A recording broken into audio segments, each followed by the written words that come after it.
Hello बच्चों। आज हम लोग वर्ग 6 के अध्याय 4 विभिन्न प्रकार के पदार्थ के सभी प्रश्नों का हल जानने की कोशिश करेंगे। चलिए आते हैं अभ्यास में। पहला क्वेश्चन है कि रिक्त स्थानों की पूर्ति कीजिए। पहला दिया है जल में चीनी, तो यहाँ पे भराएगा कि घुलनशील है। जल में चीनी घुलनशील होता है।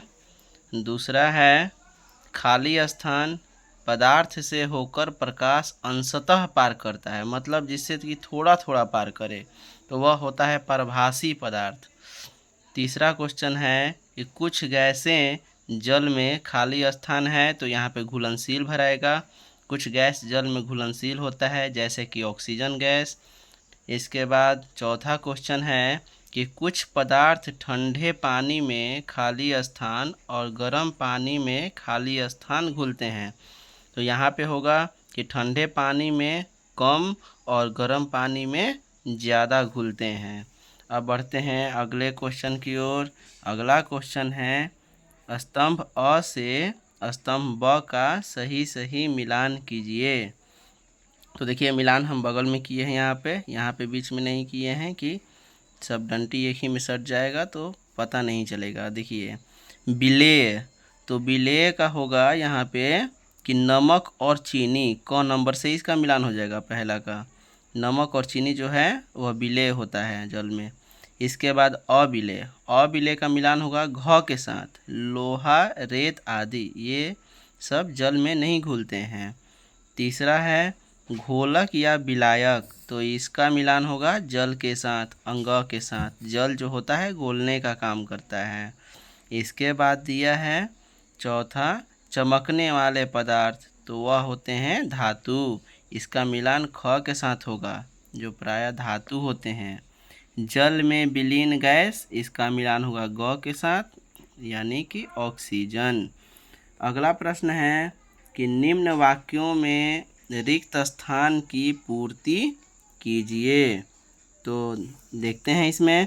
पहला है वे पदार्थ जो आसानी से दबाए या खरोचे जा सकते हैं, खाली स्थान पदार्थ है। आपका यहाँ पे ऑप्शन भी दिया हुआ है, विकल्प है दो ठो, कोमल या कठोर। तो आसानी से दबाए और खरोचने वाले पदार्थ कोमल होते हैं, और जो नहीं दबाए जा सकते हैं वो कठोर होते हैं। दूसरा क्वेश्चन है कि हमारे हाथ में तेलीय पेंट या अलकतरा लग जाता है, तो हम इसे किस चीज़ से साफ़ करते हैं। खाली स्थान दिया है जल या केरोसिन तेल, तो वह केरोसिन तेल से साफ़ होता है, जल से नहीं होता है। यहाँ पे केरोसिन तेल भराएगा। इसके बाद दिया है वह पदार्थ जिनसे होकर वस्तुओं को देखा जा सकता है, क्या कहलाते हैं, तो पारदर्शी कहलाते हैं। पारदर्शी हो जाएगा। वे पदार्थ जिनसे होकर वस्तुओं को नहीं देखा जा सकता है, तो वह क्या हो जाएंगे, अपारदर्शी कहलाते हैं। यहाँ पे अपारदर्शी भरा जाएगा। अब देखिए पांचवा क्वेश्चन कि पानी पर तैरने वाली वस्तुएं हल्की तथा पानी में डूब जाने वाली वस्तुएं भारी होती हैं। पहला खाली स्थान में हल्की भराएगा, दूसरा खाली स्थान में भारी। अब चलिए बढ़ते हैं अगले प्रश्न की ओर। अगला प्रश्न है कि सही विकल्प चुनिए।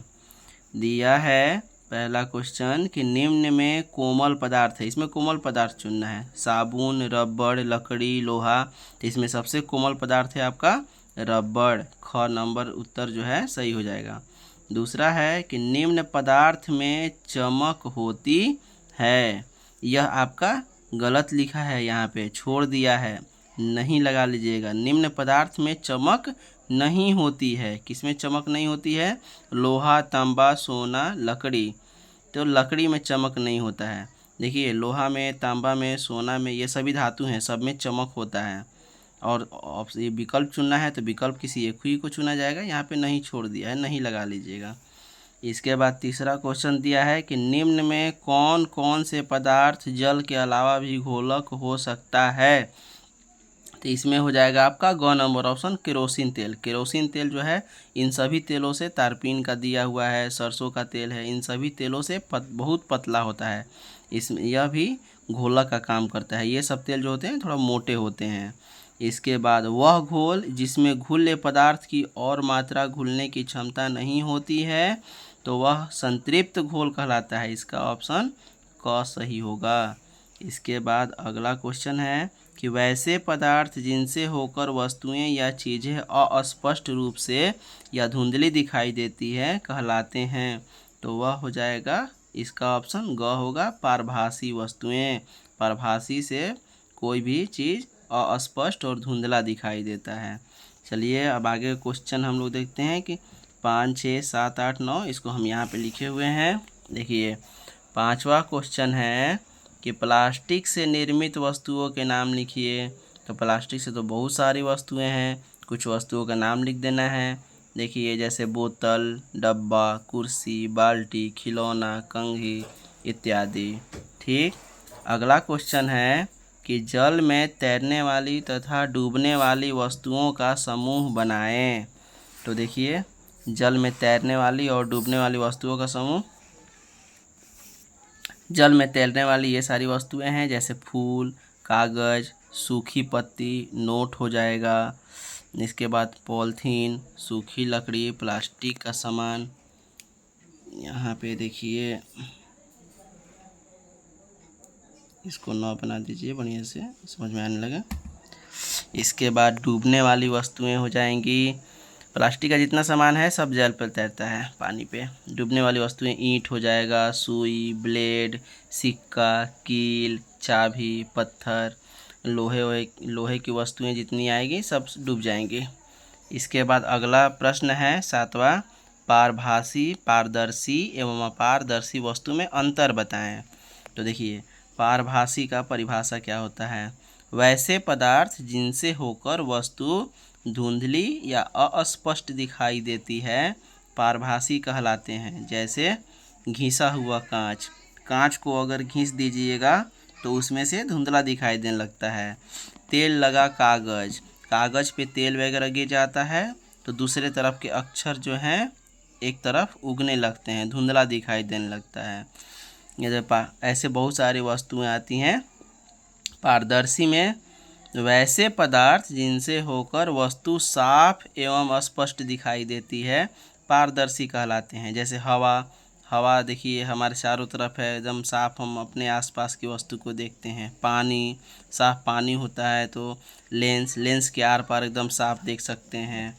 चश्मा का शीशा हो गया, बिना पेंट किया हुआ शीशा हो गया। अब आते हैं हम लोग अपारदर्शी में।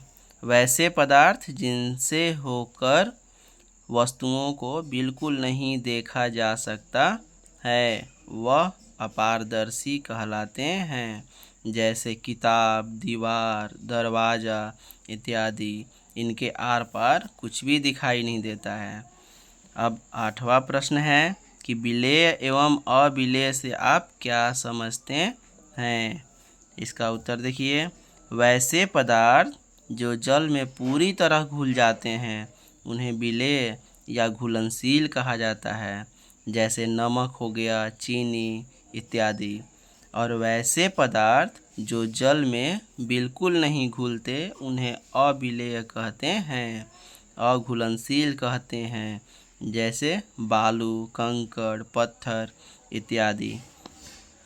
अगला और लास्ट को प्रश्न है इस अध्याय का कि संतृप्त घोल किसे कहते हैं? उदाहरण दीजिए। वह घोल जिसमें घुलनशील पदार्थ की और मात्रा घुलने की क्षमता नहीं होती संतृप्त घोल कहलाता है। जैसे अगर, उदाहरण देखिए नीचे दिया गया है कि जैसे अगर हम चीनी को जल में घोलें और चीनी पूरी तरह घुल जाने के बाद फिर चीनी डालकर घोलें तो ऐसा करते रहने पर कुछ समय बाद चीनी घुलना बंद हो जाएगी और वह हमारा संतृप्त घोल होगा। धन्यवाद।